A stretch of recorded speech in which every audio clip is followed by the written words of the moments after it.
Assalamualaikum warahmatullahi wabarakatuh. Perkenalkan, nama saya Kasuma Harahap, NPM 19050026, Prodi Pendidikan Ekonomi semester 5A. Di sini saya akan menjelaskan tentang materi kami, mata kuliah Ekonomi Sumber Daya Alam dan Sumber Daya Manusia, yang dimana materinya yaitu A. Ekonomika dan Sumber Daya Alam serta Lingkungan. Ilmu ekonomi adalah ilmu yang mempelajari tentang sebagaimana tingkah laku manusia secara perseorangan maupun sebagai masyarakat berusaha memenuhi kebutuhan relatif atau tidak terbatas dari berbagai sumber daya maupun alat pemuas kebutuhan yang terbatas ketersediaannya. Ilmu tentang proses bagaimana seseorang atau masyarakat mengambil keputusan tentang bagaimana menggunakan sumber daya dan alat yang langka. Dan yang seterusnya adalah B. Definisi sumber daya alam. Sumber daya alam ialah suatu sumber daya yang terbentuk karena kekuatan alamiah, misalnya tanah, air, dan perairan, udara dan ruang mineral tentang alam, panas bumi dan gas bumi, angin, pasang surut atau arus laut. Menurut Soekarto, sumber daya alam adalah suatu yang berguna dan mempunyai nilai dalam kondisi di mana kita menemukan sumber daya alam meliputi semua yang terdapat di bumi, baik yang hidup maupun benda mati yang berguna bagi manusia. Terbatas jumlahnya dan penguasaannya memenuhi kriteria-kriteria teknologi, ekonomi, dan lingkungannya. Dan yang seterusnya, cakupan ekonomi sumber daya meliputi dua bidang. Yang pertama, ekonomi sumber daya alam atau SDA. Yang kedua, ekonomi sumber daya manusia atau SDM. Ekonomi sumber daya alam adalah aplikasi ilmu ekonomi terhadap sumber daya alam, yaitu semua benda hidup atau mati yang ada secara alamiah secara tradisional dikaitkan kegunaan bagi manusia. Dan yang seterusnya, kegunaan yang dimaksud itu atas dilandasi oleh tingkat teknologi yang dikuasai oleh manusia maupun keadaan sosial ekonomi yang berlaku. Pada saat ini, pengertiannya yang lebih luas lagi mencakup pada sistem lingkungan dan ekonomi. Dan yang seterusnya yaitu dari definisi di atas tersirat di dalamnya antara lain yaitu yang pertama, sesuatu yang belum diketahui atau tidak diketahui belum dapat disebut SDA atau sumber daya alam karena belum mempunyai nilai. Dan yang kedua, SDA atau sumber daya alam adalah konsep yang dinamis dalam arti terdapat kemungkinan bahwa dengan adanya pembuahan informasi dan teknologi kelangkaan secara relatif berubah dan berpengaruh terhadap nilai sumber daya alam atau SDA.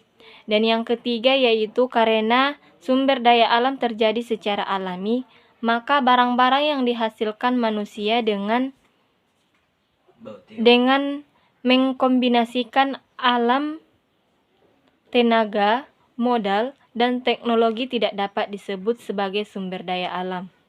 Yang keempat, sumber daya alam mempunyai sifat jamak karena mempunyai dimensi jumlah, kualitas, waktu, dan tempat.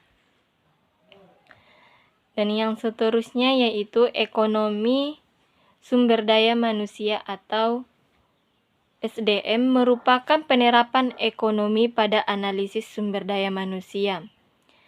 Ekonomi sumber daya alam adalah ilmu ekonomi yang diterapkan untuk menganalisis pembentukan dan pemanfaatan sumber daya manusia yang berkaitan dengan pembangunan ekonomi. Dalam pengkajian sumber daya manusia, tidak dapat dilepaskan dari pembicaraan mengenai tentang tenaga kerja. Pembahasan ketenaga kerjaan merupakan bagian bagian pembahasan mengenai jumlah, mutu, dan komposisi penduduk. Dalam hal ini, sehingga pembahasan ekonomi sumber daya manusia mencakup hubungan ketenagakerjaan dengan pembangunan ekonomi. Pekerja merupakan modal pembangunan dan bila melebihi jumlahnya bisa menimbulkan beban bagi penggunaan. Biasanya pendekatan ini lebih bersifat makro. Dan pembahasan yang selanjutnya yaitu lingkungan dan ekonomika lingkungan. Lingkungan dapat diartikan sebagai kombinasi fisik dan kelembagaan.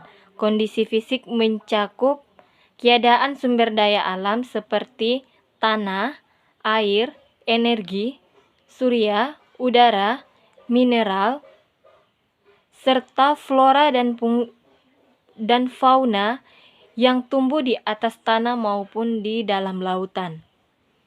Sedangkan kelembagaan dari lingkungan adalah ciptaan manusia seperti bagaimana menggunakan lingkungan fisik,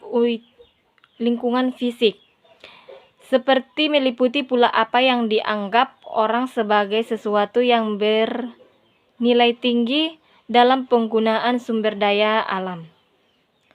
Organisasinya, prosedurnya, serta peraturan dalam penggunaan sumber daya alam untuk mengkombinasikan barang dan jasa yang dibutuhkan manusia.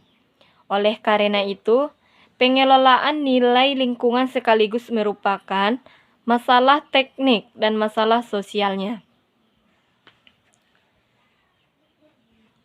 Dan pembahasan yang seterusnya yaitu ekonomi lingkungan dapat didefinisikan sebagai studi tentang dampak yang tidak diinginkan atau tidak diketahui dari adanya suatu pilihan tentang penggunaan sumber daya alam. Pilihan untuk mengambil keputusan tersebut, misalnya antara keperluan yang tidak ada habisnya untuk menyediakan kebutuhan pangan dan keperluan untuk memelihara, melestarikan, dan menciptakan suatu kualitas kehidupan tertentu. Dan yang seterusnya yaitu sebagaimana produksi barang dan jasa ekonomika selalu menanyakan tentang yang pertama, satu, berapa cepat pertumbuhan ekonomi yang diinginkan. Yang kedua, bagaimana bentuk pertumbuhan itu untuk siapa?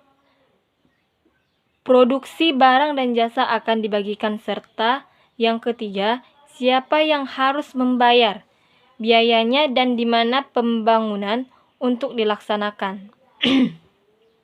Nah, dalam kaitan dengan pertanyaan itu harus diingat bahwa ada sumber daya alam yang sifatnya tak dapat diperbaharui dan seperti contohnya itu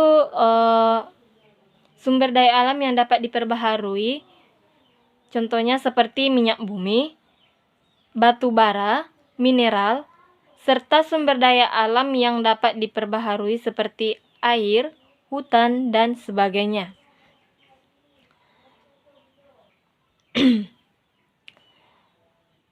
Pembahasan selanjutnya dalam ekonomi lingkungan yang berhubungan dengan langsung pertumbuhan ekonomi apabila proses produksi barang dan jasa tidak memperhatikan proses yang baik, akan menimbulkan keadaan yang mengakibatkan pencemaran lingkungan dan pengurasan sumber daya alam, yang dapat gilirannya akan mengganggu pertumbuhan ekonomi karena terjadi penurunan kuantika dan kualitas sumber daya alam. Dan yang terakhir pembahasannya yaitu tentang pemanfaatan sumber daya alam, yang dimana akan dimanfaatkan sebagai berikut. Yang pertama, 1. Untuk tujuan ekonomi sumber daya alam diklasifikasikan atas dasar exhaustibility dan terdiri dari exhaustibility dan inexhaustibility. Dan yang kedua, sumber daya alam yang exhaustibility adalah sumber daya alam yang memanfaatkan kemungkinan terhenti disebabkan biaya produksi yang ditimbulkan dalam pemanfaatannya melebihi penerimaan yang diharapkan. Cukup sekian pembahasan dari materi yang saya jelaskan. Bila ada yang kurang, saya mohon maaf. Terima kasih. Assalamualaikum warahmatullahi wabarakatuh.